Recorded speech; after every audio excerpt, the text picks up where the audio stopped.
10 محرم کے دن ہر ایک امام حسین کے قدموں پہ قربان ہو رہا تھا، اور یہ منظر دیکھنے کے لیے تمام عالمین کی فرشتے کربلا کے میدان تک آ پہنچے۔ کبھی امام حسین سے زمین مخاطب ہو کے کہتی ہے کہ اے ہمارے آقا، ہمیں حکم دیں، ہم ابھی پھٹ جائیں اور اس پورے لشکر کو فنار کر دیں۔ تو کبھی آسمان چیخ کے کہتا ہے اے میرے حسین، ہمیں حکم دیں۔ تو کبھی زعفر جن مختلف جنات کے ساتھ دست ادب کو جوڑ کے کہتا ہے اے میرے مولا، مجھے حکم دیں کہ اس فوج یزید کو فنار کر دوں۔ امام حسین تمام انبیاء، اولیاء، فرشتوں اور جنات سے کہتے ہیں یہ صبر کا امتحان ہے، میرا اللہ میرا صبر آزمانا چاہتا ہے، اور میرے خون سے ہی اسلام کو زندگی ملے گی، کیونکہ میرے شہید ہونے کے بعد رہتی دنیا تک کسی بھی یزید کی یہ مجال نہ ہوگی کہ کوئی میرے نانا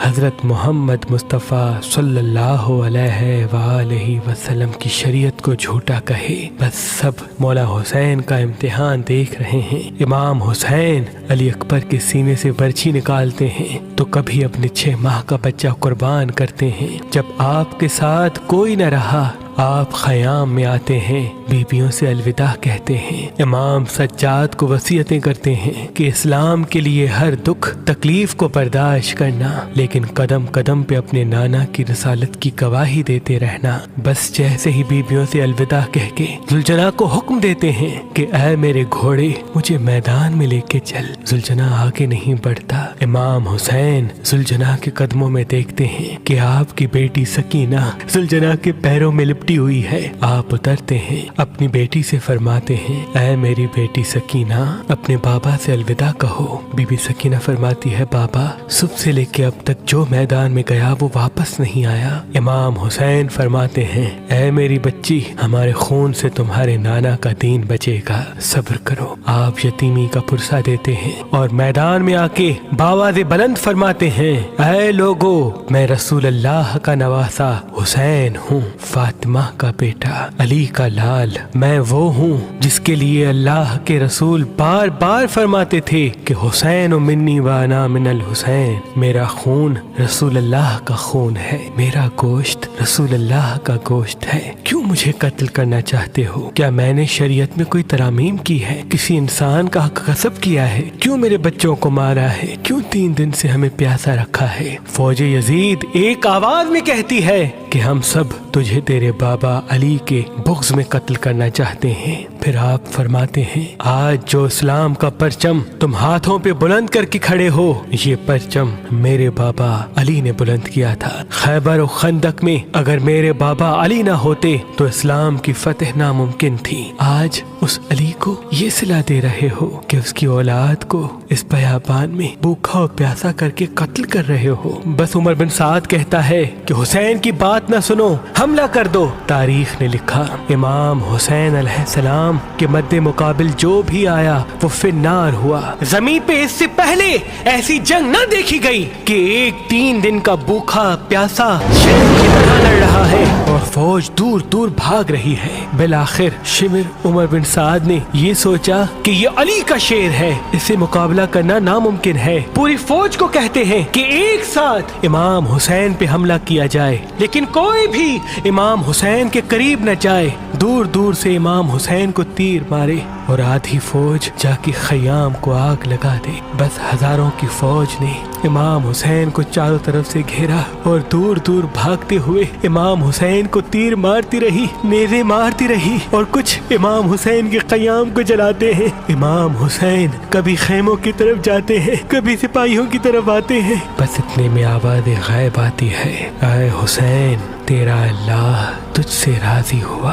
امام حسین تلوار کو روک لیتے ہیں۔ فوج اشکیا جیسے ہی امام حسین کی رکی ہوئی تلوار دیکھتے ہیں تو وہ لوگ جو امام حسین کو دیکھ کے بھاگ گئے تھے وہ بھی قریب آنے لگتے ہیں، اور دور دور سے جس کے ہاتھوں میں جو چیز ہوتی ہے وہ امام حسین کی طرف پھینکنے لگتے ہیں۔ تاریخ نے لکھا جس کے پاس نیزے تھے وہ نیزہ مارنے لگا، جس کے پاس تیر تھے وہ تیر مارنے لگا، جس کے پاس تلواریں تھی وہ تلواریں مارنے لگا، جس کے پاس مارنے کے لیے کچھ نہ تھا، وہ کربلا کی گرم زمین سے مٹی اٹھاتا اور امام حسین کی طرف پھینکتا۔ تاریخ نے لکھا آپ کے جسم پہ اتنے تیر تھے کہ آپ کا جسم مبارک دور سے نظر تک نہیں آ رہا تھا۔ آپ نے چاہا کہ آپ اللہ کے دربار میں سجدہ کریں۔ آپ اپنے آپ کو گھوڑے کی زین سے زمین کی طرف لے کے جاتے ہیں، لیکن آپ کے جسم مبارک پہ تیر اتنے تھے، نہ آپ زمین پہ تھے نہ گھوڑے کی زین پہ تھے، تیروں کے مسلح پہ تھے۔ یہ منظر تمام انبیاء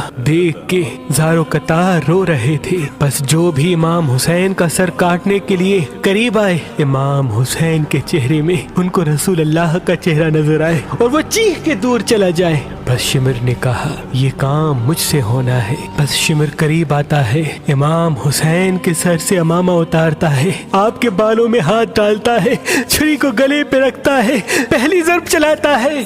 حضرت آدم علیہ السلام اللہ کے رسول سے فرماتے ہیں یا رسول اللہ آگے میں نہیں دیکھ سکتا۔ جیسے ہی دوسری ضرب چلتی ہے، حضرت نوح علیہ السلام فرماتے ہیں یا رسول اللہ آگے میں نہیں دیکھ سکتا۔ جب تیسری ضرب چلتی ہے، حضرت ابراہیم علیہ السلام فرماتے ہیں یا رسول اللہ میں نے تو اپنے بیٹے کی قربانی کے وقت ہی اپنی آنکھوں پہ پٹی باندھ لی تھی، آگے میں نہیں دیکھ سکتا۔ بس ضرب چلتی رہی۔ ایک وقت ایسا آیا اللہ کے رسول نے آنکھیں بند کی اور فرمایا اے علی اب آگے میں نہیں دیکھ سکتا۔ بس ایک وقت ایسا آیا کہ امام علی نے بھی آنکھیں بند کی اور بی بی فاطمہ سے فرمانے لگے اے فاطمہ آگے میں نہیں دیکھ سکتا، اب تو جان تیرا بیٹا جانے۔ بی بی فاطمہ زہرا مقتل میں دیکھتی ہے کہ شمر مسلسل امام حسین کے گلے پہ خنجر چلا رہا ہے۔ آپ قریب آتی ہے، دونوں ہاتھ امام حسین کی گردن پہ رکھتی ہے اور فرماتی ہے اے شمر نہ مار، میرے بچے کو نہ مار، میں نے چکیاں پیس کے اس کو پالا ہے، یہ تیرے رسول کا نواسا ہے۔ لیکن افسوس شمر مسلسل امام حسین کے گلے کو کاٹتا رہا۔ شمر دیکھے امام حسین کے مسلسل لب ہل رہے ہیں، سوچا کہ شاید حسین ہمیں بد دعا دے رہے ہوں گے۔ قریب آ کے جب سنتے ہیں تو امام حسین فرما رہے تھے اے اللہ میرے بچوں کی قربانی قبول کرنا، میرے عزیز و اقارب کی قربانی قبول کرنا۔ تیرا شکر ہے کہ تو نے اپنے محبوب کے اس نواز حسین کو اس عظیم امتحان کے لیے چنا، میری قربانی قبول کرنا۔ تو عظیم ہے، تو اعلیٰ ہے، اگر میری 70 جانیں بھی ہوتی تو وہ بھی میں تیرے نام پہ تیرے اسلام پہ قربان کرتا۔ سلام ہو آل محمد پر،